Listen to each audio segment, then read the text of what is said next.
Good evening, ladies and gentlemen.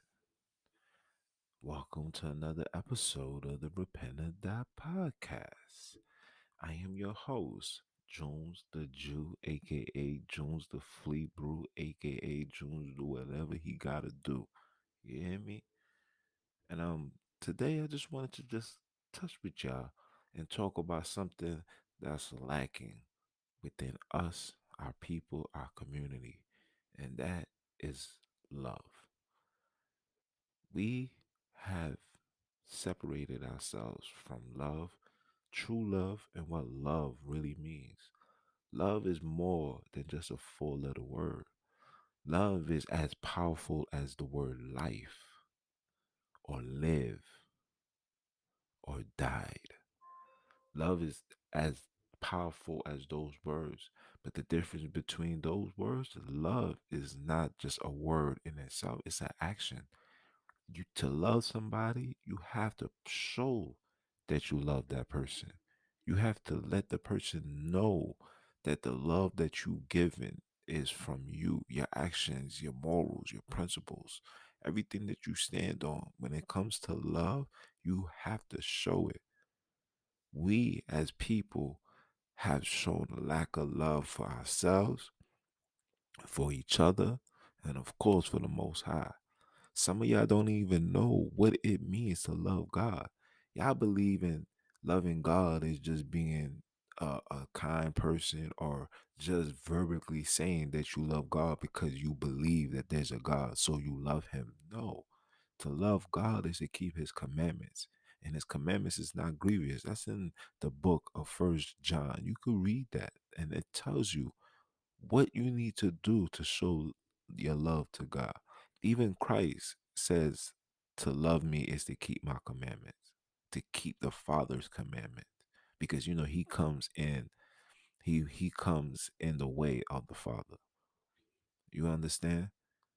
And within ourselves, like my saying is love is the key to open all doors. If you want to love somebody, if you want somebody to love you, you got to give that love. Love is one thing that can never be destroyed. If you want to open yourself to somebody, or you want somebody to let you in into their lives, into their comfort, you got to institute and you got to operate in love, meekness, love, peace and joy. A lot of us has lost that. A lot of us don't understand that. A lot of us seek love in all the wrong places. We think love is based on things that's given. I buy you this, I buy you that. That means you love me. No, love is the subtle conversations, the in-depth conversations, the intimate conversations, the intimate love that you give somebody, the always being there, always being that shoulder to lean on, to cry on, to stand on whenever there's a situation. That's what love. For me to love you is to know that I will always be there for you. And I won't just say it, my actions will speak for itself. That's what love is.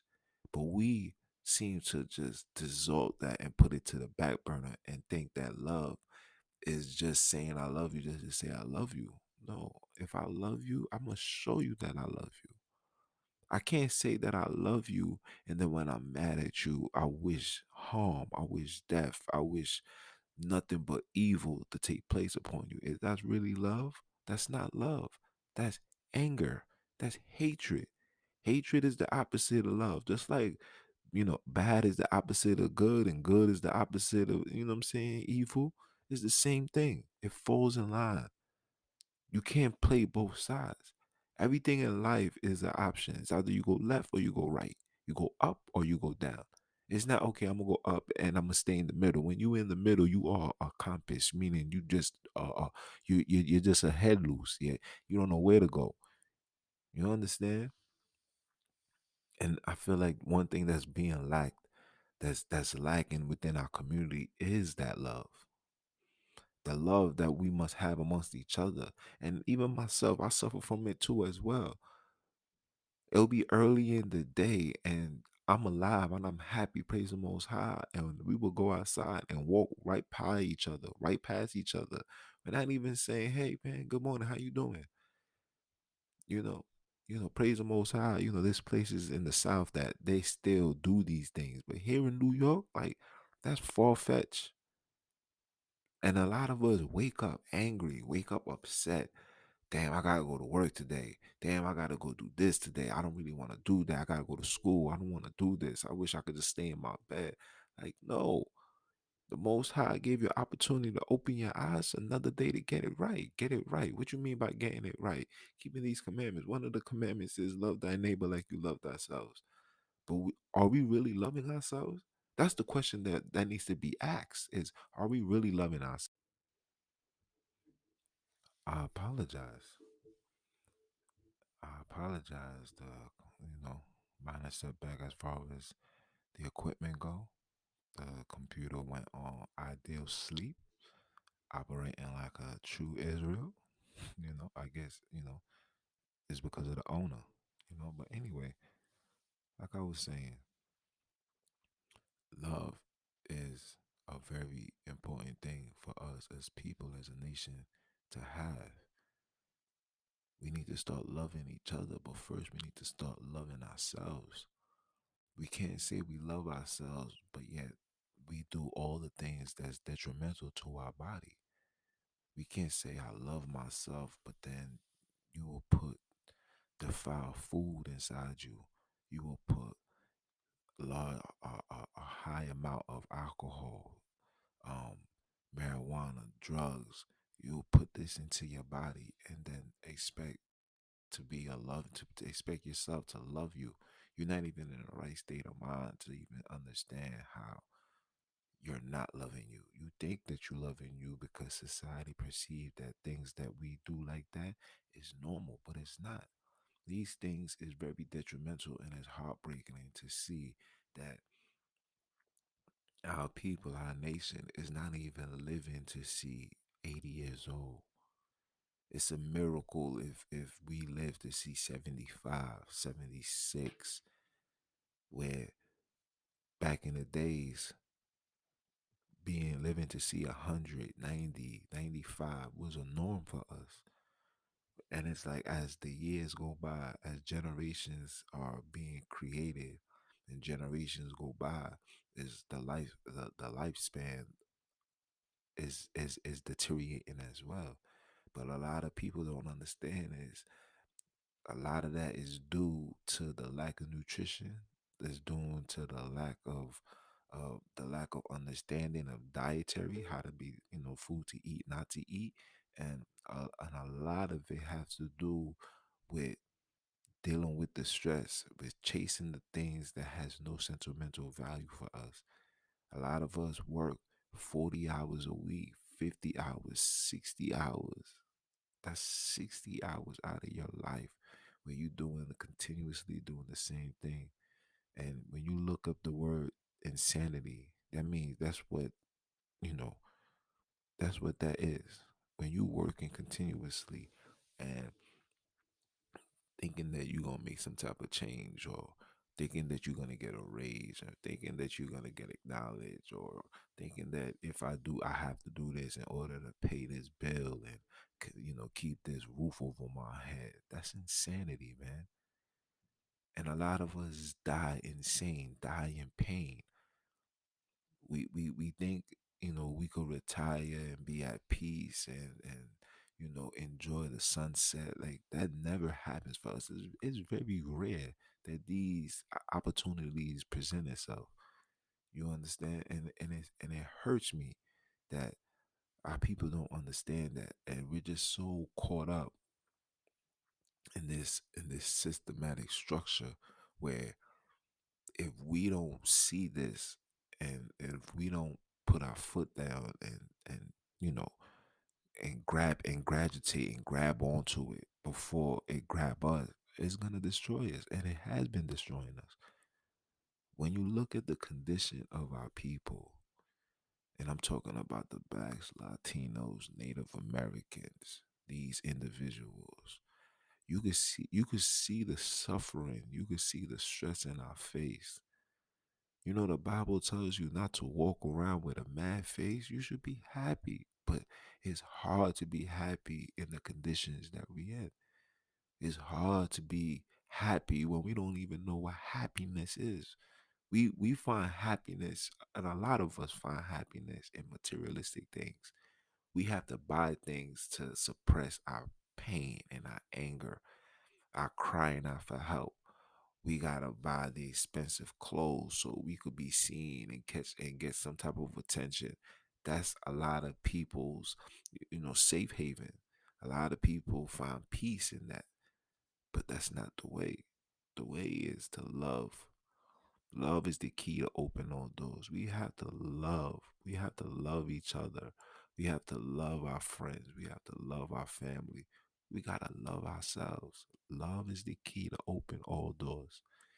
To love me is to do right by me. Don't say you love me and your actions say different. Then that's not love. That's hatred. That's dislike. And a lot of us walk around with this negative, envious spirit that we need to literally take it out of us. And that goes for all of us. Me, you, the whole quote unquote colored nation. We need to stop hating, start loving, and start coming in together. Let me tell you something. When there's war against us, when it's the police, they all come together. They don't care what's the color. They all have a cause. They all have a foundation. They all have an oath to keep. Well, my oath is to continue loving my brothers and sisters like I love myself. That's the oath that we was given from the gate. The Ecclesiasticus says, let's hear the conclusion of the whole matter. Fear God and keep his commandments. For that's the whole duty of man. That's our whole life. Our whole life was meant to love, to follow these laws. We cannot operate in a lawless society. This lawless mentality is destroying us. And like I said before, just because the situation isn't knocking at your door doesn't mean it won't be knocking at your door. If it's not today, it'll be tomorrow, it'll be next week, it'll be next year. But it will come to you. And if you're not prepared for it, it will destroy you. Evil destroys. Households has been ruined of evil, hatred, envy, jealousy. These things destroy families. And our family is being destroyed. We must view each other as brothers and sisters. We can't say, yo, what up, King? X, Y, and Z when we putting up a post, but then if I see you in the street, I don't know who you are. I'm supposed to feel comfortable amongst my people. If anybody I'm supposed to be wary of should be the people that oppressed us. I should not have to watch my back amongst my people. I should never have to do that. It's sad that we doing this. It's sad. It's sad. But what can you do? What can you do when our people has been separated from God? What can you do when our people don't even understand the word of God? What can we do? What can we do? You're gonna do what these oppressors program you to do. Have a hedonistic mentality, have an evil spirit, have hatred in your heart. We quick to fight each other for any little thing. You quick to snap. Girls is quick to spaz on her boyfriend. Boyfriends is quick to disrespect his woman, throw her out, do all of these things you could imagine. Do all of this to each other. But be angels when you go to work. Be angels when you stand in front of the police.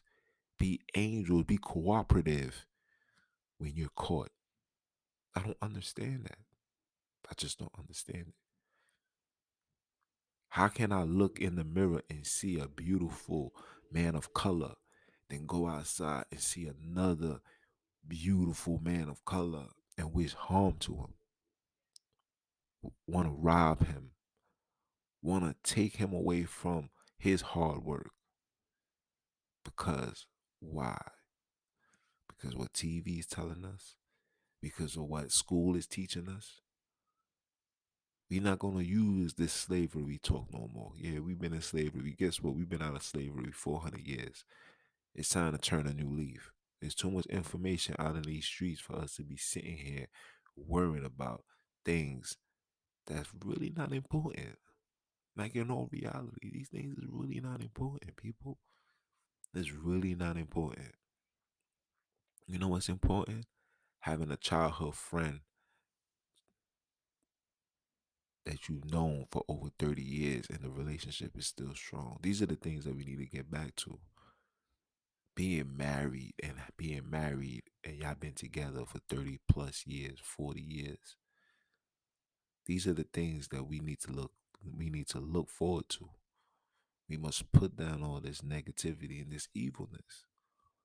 Because like I said before, when push come to shove, when it's time for them to come at us, they united. When you pay attention to what took place in Katrina, and I'm using that as an example, what took place in Katrina, you had you had neighborhoods and communities that stuck together and bond and form together and bond together in preparation for when these so-called quote unquote niggas show up. You know what I'm saying?